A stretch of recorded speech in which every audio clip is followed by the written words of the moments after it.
Welcome, guys. This is our Tumbles and Turns podcast. I'm Kian. This is my co-host Christian. We're two competitive swimmers who have a lifelong love for the sport and for the water. This podcast is for everyone who has felt the rush of a PB, the disappointment of a DQ, or even the pure chaos of a relay gone wrong. Let's dive in. So the reason for the podcast is because swimming needs more attention than just the highlight reels we see all day.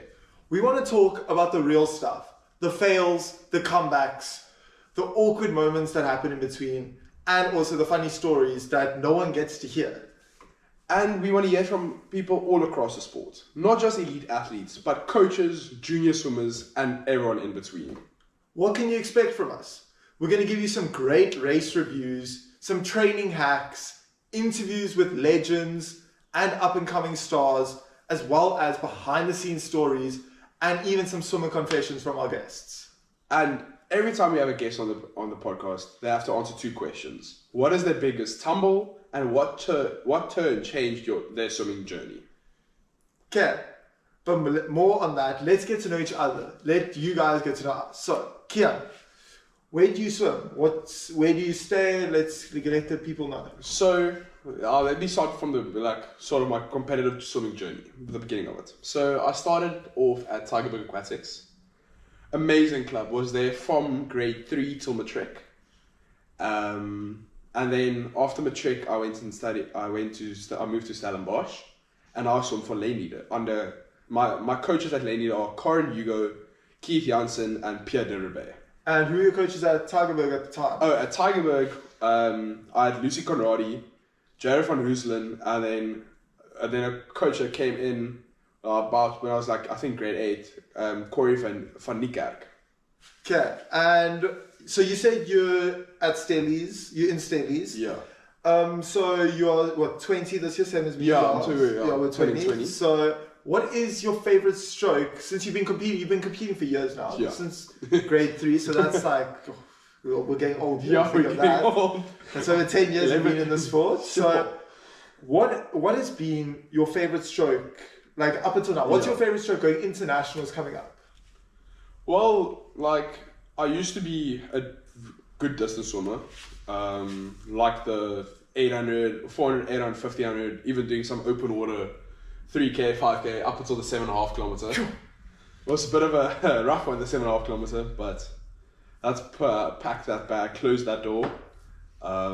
Nowadays, I'm into more of the 400 free, but also two surprising events is the 100 fly and the 100 back, which is a bit of a confusing. I confuse a lot of people as if they ask me what my favorite, like you said, favorite event is, and I'm saying 100 fly, 100 back, and then I'm 400 free. I'm like, whoa. You're nearly you just take your own breed of an animal swimming there. Cause you're not a middle distance swimmer, you're swimming the 400, the turn. You swim the 400 free, which is a middle distance event. But then here you come to swim the 100 fly, the 100 back. And also, don't forget, I can do distance events as well. Exactly. I don't want to, and I don't really do them anymore, but I can if I need to. You've got the background. Yeah, I got the background of being a distance swimmer. Yeah, exactly. Yeah, no. And what would your favorite event be? Because you said freestyle, butterfly, and backstroke. Those are your 3 events. But now, your 3 strokes? Sorry. Yeah. What's your favorite event out of those? All those options you've got in there? Well, like I said, now with I would choose the 100 fly, the 100 back, the 400 free, just because the 400 free is for my distance background, just to get a bit more speed, but also endurance racing into it. And then the 100 fly, I actually did a PB just the other day in it and broke a minute, which I was quite happy about. Okay. But I mean, the 100 backs, I've been a backstroker since I was young, as well as a distance swimmer. So that's where the 100 back comes in. Okay. So you just said you broke a minute a while back. So I'm taking it that's one of the top events there for you. Yeah, definitely.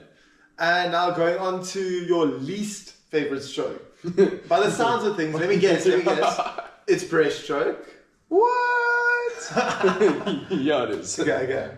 And what's the worst event then for you to swim? Let's take out of your roster of events that you do swim, what would you say is the event, you see that event coming and it's oh, this is gonna be like a tough one. It's gonna be difficult. You know, it's gonna hurt. Yeah. No, I would say 200 fly long course. It's a very endurance race as well as a sprint. Yeah. Because you don't have the walls. There's only 4 walls you can do underwaters off of. Luckily, got the dive on the one, so it takes you a bit further. But the other 3 is you can only go to 15 meters. Yeah. So it's not like a short course where you've got more walls, so it's like more underwater, so like more rest for your shoulders, for your body nearly. But it does burn. It does burn. But it makes it easier in the long run in that sense. Exactly. So 200 fly long course where I don't have. I like my underwaters. So for me to not do the underwaters as much, only 4 walls with underwaters, it hurts. It really hurts. And what was your first ever DQ? Like, if you can remember back to when you started, or even recent, like, what DQ comes to mind? That's like... I think my first and my most ever event I got DQ'd in was 200 backstroke. It's like for the same reason every single time. I think it's been 3 or 4 times now. It's happened on it happened on the same turn as well. All long course, 200 backstroke. The last turn. Oh, so your body's hurting. Body's hurting. There's barely any energy left. I'm just turning onto my stomach and I'm gliding too long into the wall. Yeah. And you're not allowed to do that. So got DQ'd for that. Oh, I think I was 13, maybe 12, 13. So you're still like a kid. And you don't even know that this is happening. No, I just know. And then I'm sure the thing is, you get now you see this PB, you're like, I saw yes. PB. I think almost every time it was a PB, and then every single time I get disappointed in getting DQ'd, and I'm like, that PB was I swam so well, swam the PB. Yeah, and just not to go wrong. Yeah, so I'm sure that's a harsh one when you do that PB and then. You see later, I got DQ'd. It's anyone, it hurts anyone, I'm sure. No, it hurt. It hurt so much. And with the season just getting underway, we're just coming into the beginning of the end of short course season now. What so far has been the biggest achievement for you coming up? You said the 100 fly at Champs. Yeah, it was Westgate short course. Yeah. So what happened there? What was the big moment for you in that? Okay, so first let's start off with just Western Cape short course. My overall, I entered myself for 9 events, which is a lot for a person in my age. 9 events, made a final in the 100 fly, which was already for an event that I don't do, didn't train for it at all. Making a final in that event, I was very happy about it. So I'm 10 races. 8 out of my 10 races were PBs. So I was not even seasonal best. There was personal bests, which I was very happy about. It's to show that I'm putting in the work and it's showing off. Yeah. And then so the 100 fly, especially for this gala, especially for the season, didn't train for it at all. Just swam it. Broke a minute in prelims, and then in the afternoon. I broke it in the final again. I went even faster in the final than in the prelims. And overall, between those 2 races, I dropped 3 seconds on it. That's a big achievement, especially at this age now. And you don't drop with it's splits that you're dropping and stuff like that. And especially in events like you think like a bigger events like that, like you haven't been swimming the 100 fly for a long time, but to drop seconds like that, like 3 seconds, that's quite a bit of time. No, it was. To anyone who realizes 3 seconds. That's the difference between maybe like a first and a last place in some events, but not like at like a final. But but it's a lot of time to think. For any sort. I was very happy about it. I was so surprised. So that's all about me, guys. Now for Christian. Christian, what club did you start swimming with, and what club are you with now? So I started with Streamline last year when Zach founded it. So I started it more just as I wanted to get fit and because you're fresh out of high school. Yeah, you don't know what you're gonna do. So try something new. So I was like, let me try swimming. Because I played water polo at school. I swam for the school and stuff, and I was like, okay, okay. It was I did it because I was wanting to do sports and stuff, and I was sporty. So I was like, okay. Then I came out of school. I was like, okay, let me try this. I was like, okay, let me try. So I was like, try. So I phoned up Zach because he was a friend of mine before. So I was like, Zach, listen, can I come swim for you? Like, I want to get into swimming. Let me just try it. Like, I'm just going to do it for like the fitness. Then it rolled around. Like, I was like, okay, I'm enjoying this. Let's try a goal. So I got a silver goal. I was like, okay, it's not that bad. It's not that bad. It's all right. So I was like, okay. Then I was like, okay. Then move it up, fast forward about like, I'd say 6 months from me starting. It's long course champs. And at the time I was like, okay, I'm just swimming this because all my friends are swimming. I was like, okay, let me go. My old club's swimming this, so let me just join. And then I swam and I swam really well, and I was like, oh, okay, so I'm actually like, I'm not doing badly at the same. I've got a chance. And at the time, I wasn't even swimming every day. I was swimming like 3 to 4 times maybe a week. So I was like, it was more just like recreational, keeping myself like in a good shape. Good shape, fit. Like but I'd have to say, if it wasn't for Zach, I wouldn't be here today. And I'm very shout out Zach. Yeah, Zach, Streamline Aquatics, you guys, all of you, love you guys. Yeah. Okay, so with you, and well, like we said, we both the same age, both 19, turning 20, getting to the older stage of the swimming world in South Africa, the swimming in South Africa at least. Yeah. What's your favorite stroke? Like, since you just started last year.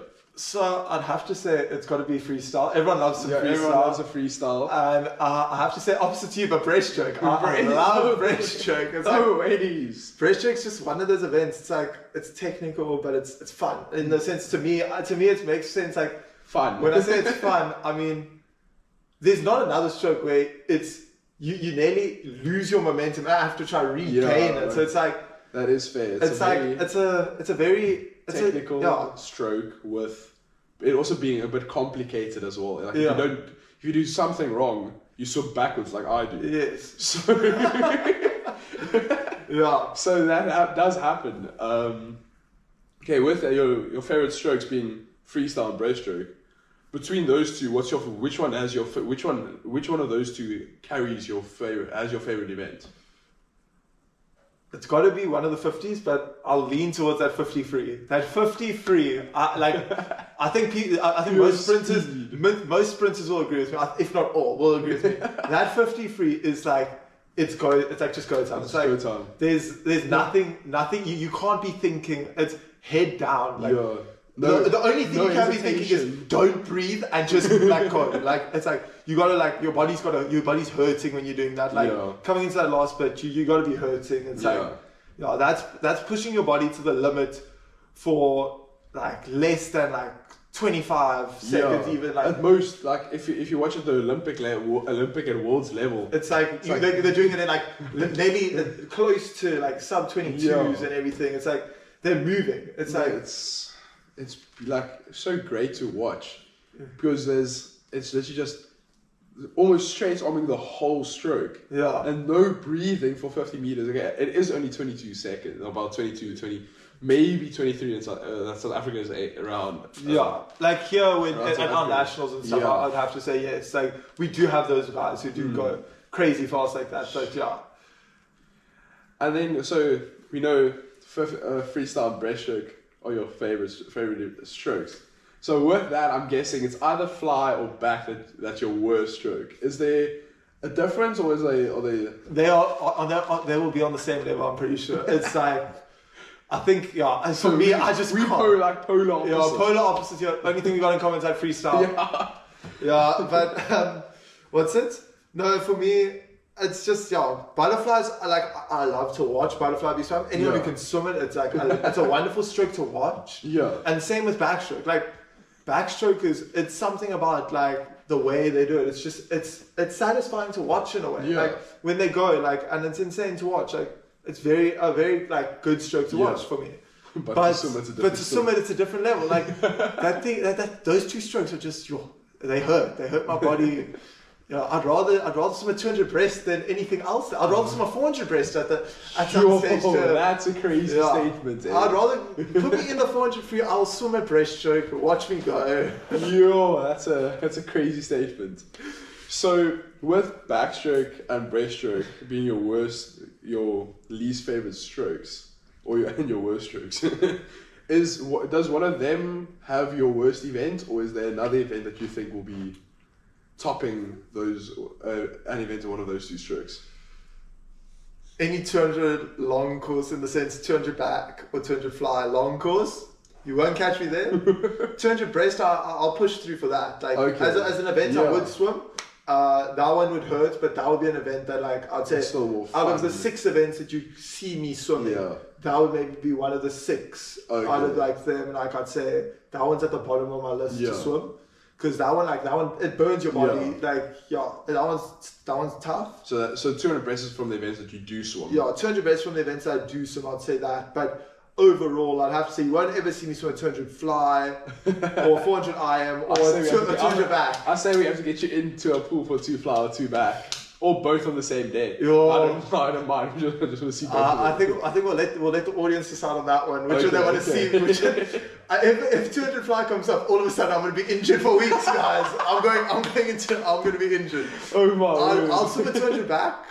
I'll swim a 400. I'll swim the 400 breast before I swim the 200 fly. I'll actually do that. Okay. So you can catch me doing that, but I'd have to say 200 back and 200 fly are my top 2 for worst events. Okay, so with them being your worst events, we just go to another, like a slightly more another negative part of the. What was your first ever DQ? It was actually my favorite event. 53. Oh no. How? How? Freestyle's the easiest event not to get DQ'd. It wasn't even in the swimming. It was in the start. Oh my word. I try to predict the starts, as you should never do. Never try to predict. Just listen. Just listen. So I went down and I engaged myself into the block and I leaned myself like this forward, and then all of a sudden I realized, oh, shoot, I predicted wrong. And I swam the event. I swam to the other side of the pool. He's finished it. It was long course. I swam to the other side of the pool. I wasn't too happy afterwards. I just walked out. I can think. I walked out and I just walked straight back, got my stuff, and I walked back to my coach. I was just like, don't even talk to me. I wasn't too happy about that one. Yeah. Oh no. But that was a hard one to swallow. Getting DQ'd in, I'd have to say. Sure. Okay, so now we're done with the negative. So we're in the new season now, 2025-2026. 4 months in. What so far this season has been your biggest accomplishment or achievement? I'd have to say qualifying for nationals has been quite an achievement for someone who only started swimming just over a year ago. You don't expect that. No one expects someone who started over a year ago to qualify to swim at a national. Yeah, it's most people, like for me, I've been working towards it for let's say about 10, 11 years now. Yeah. And I have done it before. Yes. But still, every time you qualify, it's like, wow. Like you've done it. But now for you, with swimming for pretty much a year, just over a year. Yeah, but I think it's got to come back to my coach. I don't think I would have been able to do it with someone else. Unlike Zach. Zach's just the way he coaches us and everything. I think that's my biggest accomplishment was.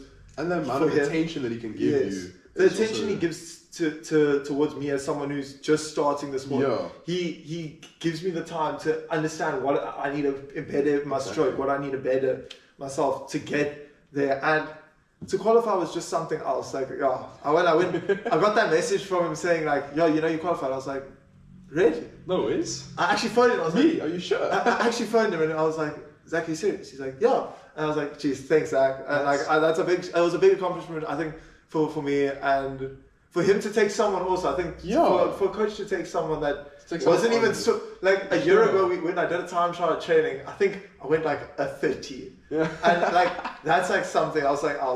So apologies, guys. Camera died on us, but we're back to him just starting swimming basically, and the bond that I've seen between a coach and a swimmer, I've never seen it as strong as between you and Zach, which is also because you guys are friends as well before you started coaching. I knew Zach before I even started swimming with him. Like I knew Zach was this like he represents South Africa and stuff, and I knew what he had achieved in swimming. Yeah. Like I gave him like really good big props to that because he's a workhorse. Like you won't meet someone like that. Like Zach's determined. Triathlon at a stage or something. Yeah, he did a half Ironman even. He did the one in PE. Yeah, but like, Crazy. I think Zach's just him as a person. Yeah. Like we could go more into depth on coaches and stuff, but that's for another time, of course. But yeah. So yeah, guys, that's a wrap for episode 1. Next week we'll be back with more stories and diving deeper into the world of swimming. So stay tuned for that. Follow, like, share, and also tell your family, your friends, and even your pets about us. DM us your funniest story, and we will decide which one is the best, and we will share it on next week's episode. Every tumble leads to a better turn.